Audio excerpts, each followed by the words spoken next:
വഖഫ് സ്വത്തുക്കളുടെ വിശദാംശങ്ങൾ കേന്ദ്ര വഖഫ് പോർട്ടലായ ഉമീദിൽ രജിസ്റ്റർ ചെയ്യാൻ സമയപരിധി നീട്ടണമെന്ന ആവശ്യം സുപ്രീംകോടതി തള്ളി. രജിസ്ട്രേഷൻ പൂർത്തിയാക്കാതെ വരികയാണെങ്കിൽ ഈ മാസം 6-നകം ട്രൈബ്യൂണലിനെ സമീപിക്കാമെന്നും കോടതി പറഞ്ഞു. ശനിയാഴ്ചയാണ് രജിസ്ട്രേഷൻ പൂർത്തിയാക്കേണ്ട അവസാന തീയതിയെന്ന് സോളിസിറ്റർ ജനറൽ പറഞ്ഞു. തൗഫീഖ് അസ്ലം വിവരങ്ങൾ നൽകും. തൗഫീഖ്, സമയപരിധി നീട്ടണമെന്നുള്ള ആവശ്യം സുപ്രീം കോടതി അംഗീകരിച്ചില്ല. അപ്പോൾ സ്വാഭാവികമായിട്ടും ഇവിടെ രജിസ്റ്റർ ചെയ്യുന്നതിനുള്ള പ്രശ്നങ്ങളും നിലനിൽക്കുന്നുണ്ട്. അങ്ങനെയാണെങ്കിൽ പലർക്കും ട്രൈബ്യൂണലിനെ സമീപിക്കേണ്ടതായും വരും.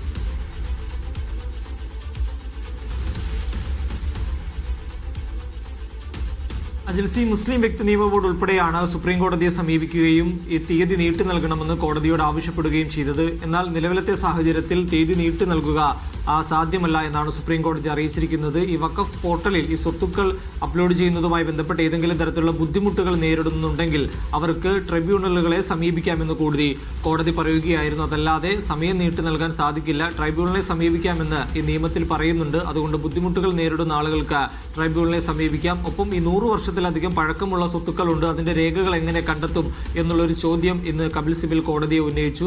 അവർക്കും അത്തരത്തിൽ രേഖകൾ കൈവശമില്ലാത്ത ആളുകൾക്കും ട്രൈബ്യൂണൽ സമീപിക്കാമെന്നുള്ള നിർദ്ദേശമായിരുന്നു സുപ്രീം കോടതി നൽകിയത്. അതേസമയം 99% രേഖകളും വഖഫ് സ്വത്തുക്കളും ഈ സൈറ്റിൽ ഇതിനോടകം തന്നെ അപ്ലോഡ് ചെയ്തിട്ടുണ്ടെന്നാണ് സോളിസിറ്റർ ജനറൽ തുഷാർ മേത്ത കോടതിയെ അറിയിച്ചത്. 1,16,600 സ്വത്തുക്കൾ ഇന്നുവരെ അപ്ലോഡ് ചെയ്തിട്ടുണ്ട്. ഇനി ബാക്കിയുള്ള ഏതെങ്കിലും തരത്തിലുള്ള പ്രയാസങ്ങൾ ഉണ്ടോ ഇല്ലോ, ഏതെങ്കിലും തരത്തിൽ ബുദ്ധിമുട്ടുകൾ നേരിടുന്നുണ്ടെങ്കിൽ ട്രൈബ്യൂണലിനെ സമീപിക്കാമെന്ന് കൂടി സോളിസിറ്റർ ജനറൽ കൂടി അറിയിക്കുകയായിരുന്നു. ഈ വെബ്സൈറ്റിന്, ഈ ഉമീദ് പോർട്ടലിന് പലതരത്തിലുള്ള ബുദ്ധിമുട്ടുകൾ നേരിടുന്നുണ്ട്. കൃത്യമായിട്ട് അതിൽ രേഖകൾ ഉൾപ്പെടെ അപ്ലോഡ് ചെയ്യാൻ സാധിക്കുന്നില്ല എന്നായിരുന്നു ഹർജിക്കാർ കോടതിയെ വാദിച്ചത്. എന്നാൽ അത്തരത്തിൽ പ്രയാസങ്ങൾ ഉണ്ടെങ്കിൽ ഇത് അപ്ലോഡ് ചെയ്യാൻ സാധിക്കുന്നില്ലെങ്കിൽ അതിന്റെ രേഖകൾ കോടതിയിൽ ഹാജരാക്കണമെന്ന് ജസ്റ്റിസ് ദീപാങ്കർ ദത്ത ഇന്ന് ഹർജിക്കാരോട് പറയുകയായിരുന്നു. എന്തായാലും ആവശ്യം അംഗീകരിച്ചില്ല. 6-ാം തീയതിക്കുള്ളിൽ ഈ ബുദ്ധിമുട്ടുള്ള ആളുകൾ 6-ാം തീയതിക്കുള്ളിൽ ട്രൈബ്യൂണലിനെ കൂടി സമീപിക്കണമെന്ന് കൂടി കോടതിയെ അറിയിച്ചിട്ടുണ്ട്. ശരി.